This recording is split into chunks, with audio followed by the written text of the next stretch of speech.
आता है तो जो कैंसर में दवाएं देते हैं वही आर्थराइटिस के रोगियों को देने शुरू कर देते हैं। आर्थराइटिस जब ज्यादा बढ़ जाता है तो एक एक जोड़ पर सूजन आने लगती है, फिर गांठें पड़ जाती हैं, इसलिए इसको गठिया बोलते हैं और व्यक्ति की जिंदगी ठहर जाती है। क्या करें? इसके लिए एक दो घरेलू उपाय।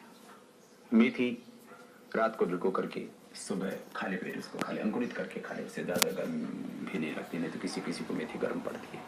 हल्दी मेथी सौंठ का पाउडर करके खा लें, एक एक चम्मच सुबह शाम, जितना अनुकूल आए उतना ले लें। जिनको अल्सर हो, जिनको एसिडिटी बहुत ज्यादा होती है, जिनको बवासीर हो, उनको ये जो उपाय है हल्दी मेथी सौंठ का, ये समझ के करना चाहिए। थोड़ी मात्रा में इसको लेना चाहिए। लहसुन में एक दो कली सुबह खाली पेट खा सकते हैं। मोथा घास उसका पाउडर करके एक एक चम्मच लिया जाता है, वह बहुत ही लाभप्रद होता है गठिया के रोग के लिए। गठिया के रोग के लिए एलोवेरा का जूस जबरदस्त लाभ करता है।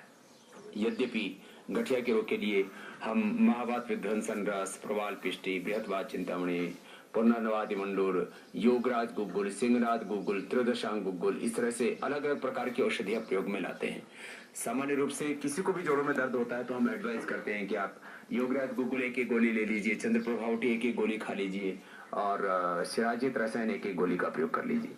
तो चंद्र प्रभावटी, योगराज गुग्गुल, शिराजित रसायन ये हम अक्सर जिनको भी जोड़ों में दर्द होता है, गठिया की प्रॉब्लम होती है, अर्थराइटिस होता है, रोमेटॉइड अर्थराइटिस की प्रॉब्लम होती है, उन सभी को हम सजेस्ट करते हैं सुबह शाम अथवा दिन में 3 बार सुबह दोपहर शाम ये गोलियां खिलाते हैं हम।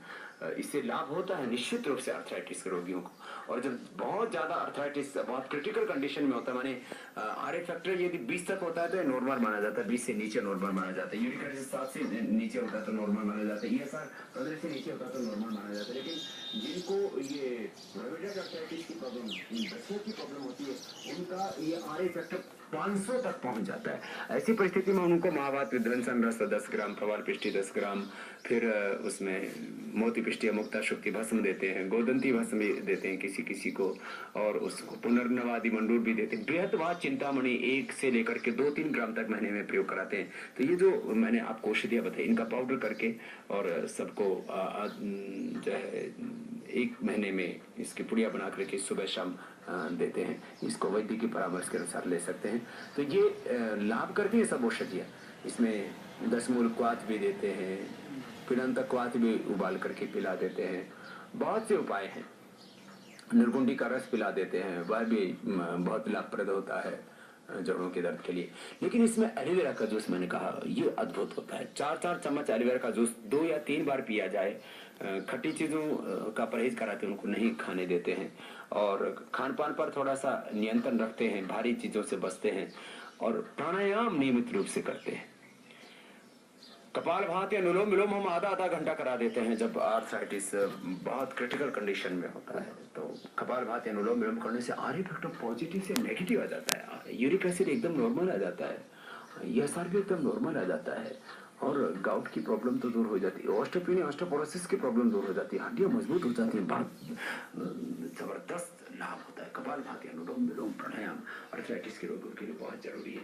और जब जोड़ों में दर्द बहुत ज्यादा होता है हाथों में पैरों में, तो ये हाथों में भी जो पीछे की चैनल्स होते हैं अंगुलियों के, इनमें ऐसे ऐसे दबाते हैं और पैरों में भी ये जो पीछे के ये जो चैनल्स होते हैं इसमें दबा देते हैं। तो इससे कहीं पर भी जो दर्द होता है उसमें विशेष रूप से लाभ होता है। ये मास्टर पॉइंट होता है रिंग फिंगर के टॉप पर, यहाँ से दबाते हैं तो इससे भी जबरदस्त लाभ होता है अर्थराइटिस के रोग में। और हमने अर्थराइटिस को मात्र कंट्रोल ही नहीं किया, हजारों नहीं, लाखों नहीं, करोड़ों लोगों का हमने अर्थराइटिस क्योर भी किया, योग आयुर्वेद के प्रयोग से और प्राकृतिक चिकित्सा से क्योर किया है। धन्यवाद, थैंक यू।